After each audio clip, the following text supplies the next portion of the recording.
محترم سامعین، السلام علیکم ورحمۃ اللہ وبرکاتہ۔ آج کے دور میں بہت سے مسلمان جادو کی وجہ سے پریشان ہیں۔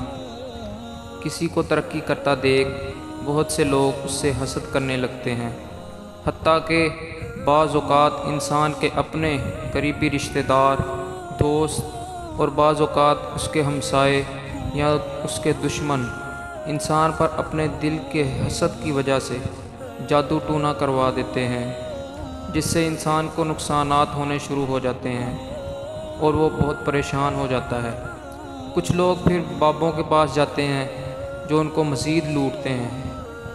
آج میں آپ کو جادو کا ایسا روحانی علاج بتاؤں گا جو کسی عالم دین، پیر یا ولی کا بتایا گیا وظیفہ نہیں، بلکہ اس سے بڑھ کر ایک صحابی رسول صلی اللہ تعالیٰ علیہ وآلہ وسلم کا اختیار کردہ وظیفہ ہے، جو کہ حدیث کی کتاب موطا امام مالک میں مذکور ہے۔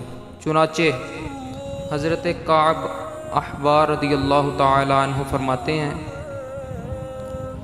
کہ اگر میں یہ دعا نہ پڑھتا تو یہود مجھے جادو کے اثر سے گدھا بنا دیتے۔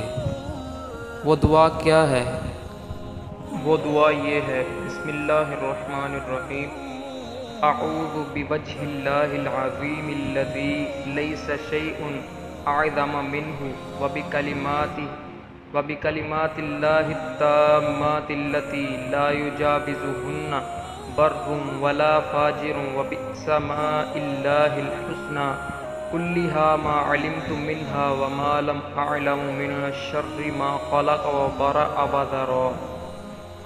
یہ دعا پڑھنے کا طریقہ یہ ہے کہ صبح شام 11 بار اس کا پڑھنے کا اہتمام فرمائیں۔ انشاءاللہ عز و جل بہت جلد آپ پر ہوا جادو ختم ہو جائے گا، اللہ کے فضل و کرم سے۔